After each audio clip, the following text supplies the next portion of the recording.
Hey everyone, it's Tira with Rent Mason Bees. I am out here on a little field trip to Ramon and Karen's backyard.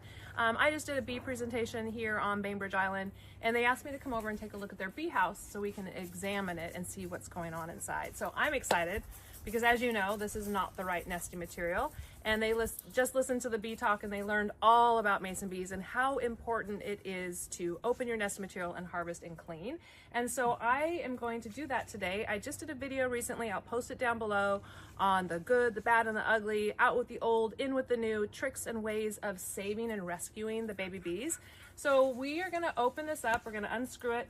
This bird trap, or this wire, is too small for mason bees. They need to have 2 inches in diameter. That's making sure that their wings don't get clipped when they're flying in.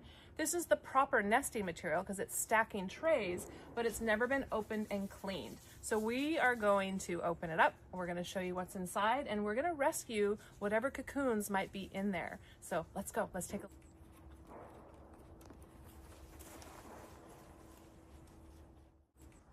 All right, so Ramon has taken off the bird wire, and now I'm going to attempt to pull this nesting block out. So like I did in the video earlier, there is still time to save your baby bees inside. If you have nesting material like Ramon and Karen do that you can open up, the stacking trays, you can open them up and pluck out the cocoons. So we're going to do this. I don't know if I want to show you on video. I might freak out if there's a spider that jumps out at me, but let's pull everything out. Ooh, I'm a little scared.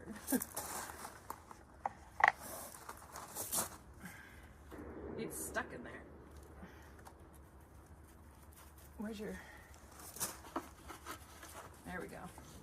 All right.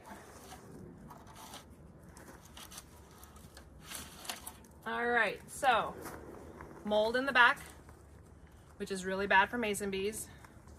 You can see how moldy it is here on the bottom. And then looks like some spiders and some black mold in the back of here too. So we're gonna set Ramon and Karen up with a nice healthy nesting material, but let's take a look at what's inside this block. Let's open it up and see what's inside this nesting block. It's all wet in the back too.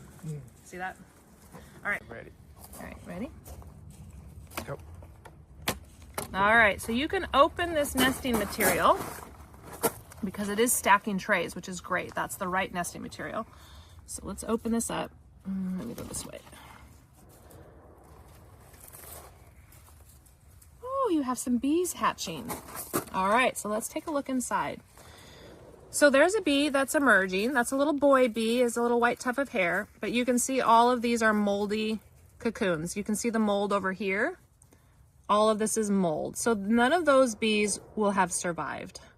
And then this looks like a really healthy habitat from the front because of all the mud plugs, but inside it's a really dangerous habitat because it's moldy, and we need to provide clean nesting material for all our mason bees. There's a couple more. So these are pollen mites.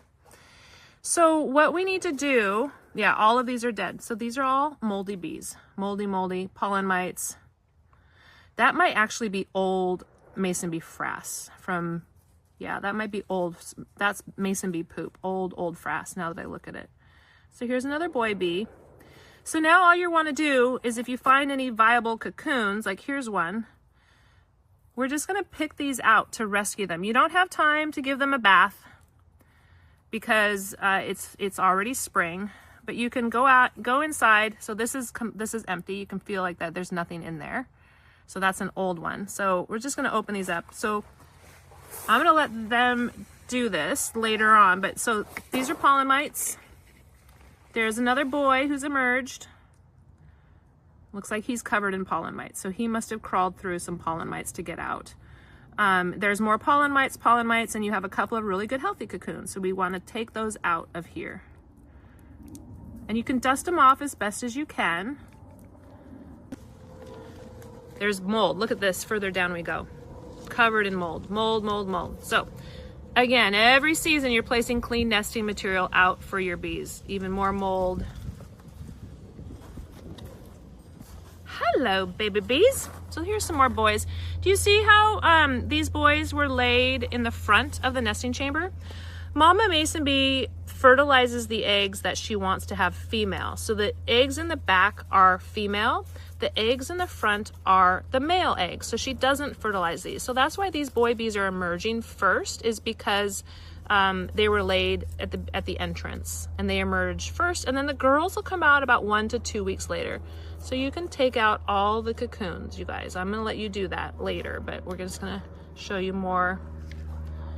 And then you're gonna throw away this stacking tray because it's really compromised. It is full of mold, and you just don't, all of that. You don't want any of that in there. There's another little bee. All right, so I'm gonna provide you guys healthy nesting material to set up. So you're gonna rescue these cocoons. You're gonna put them in, you're gonna rescue these cocoons, then you'll put them in an emergence tube or emergence box, like a Jello box. And then I'm gonna set you up with a brand new mason bee setup. And then you're gonna release these bees on top of healthy nesting material so that they will emerge untouched from any predators, pollen mites, mold, or anything like that. So, all right. All right, so here is a close-up of some of the moldy cells that you can see. And Ramon just asked me if he should try to save them, and no, there's nothing gonna be viable in the moldy cocoons. Those aren't gonna be healthy at all. So we're gonna burn all of this when we're done with it, because there's also pollen mites that are lingering in here. All right, so Ramon and Karen went through and rescued all the cocoons out of that old nesting material, and they put it into a Jello box. And inside there we have a hole that we put on the outside of the Jello box. So go ahead and set that on top of the nesting block with all the cocoons that you just rescued. Perfect. And then Ramon, go ahead, and that's your tube of 50 cocoons that you can place right on top of the Jello box. So now you have 2 emergence tubes, a box and a tube. And now we already clipped a piece of spiky material from this tree over here that we are going to use to fill the void above the nesting block. Now I know the box is taking up a lot of room, but you know those wasps and birds can find all sorts of things. So Ramon's gonna put that piece in there. Now that is a really perfect mason bee setup. We have the rescued bees in the Jello box, the emergence tube on top where the bees will come out of that hole, and then now we've filled the void so there will be no paper wasps or birds. So, all right, thank you so much for having me over to your house today. Done a little field trip to take a look at your old nesting material and transition it to the healthy nesting material. Your mason bee setup is perfect. We have the rescued bees in the Jello box. You have your clean, healthy cocoons in the white emergence tube. We have put stuff up in here to prevent the paper wasps and the birds from building nests. And now we just need to wait for it to warm up a bit more, and your bees will start to emerge. So again, you guys, there is time to rescue your bees out of the old nesting material and transition them into healthy homes. I'll put a video link down below on the step-by-step on how I did that. And if you have bamboo or you have logs with holes drilled in it that you can't open, I'll also show in that same video how you can rescue your bees by putting them in a plastic bin, opening the lid, letting them fly out, and then putting the lid back on. So please give me a call if you have any questions. Visit our website, rentmasonbees.com, and please follow, like, and subscribe to my YouTube channel. I do a lot of educational videos, and thank you again so much for having me today and transitioning to healthy nesting material. Happy pollinating, everyone. Bye. I love mason bees. Yay! Mason bees.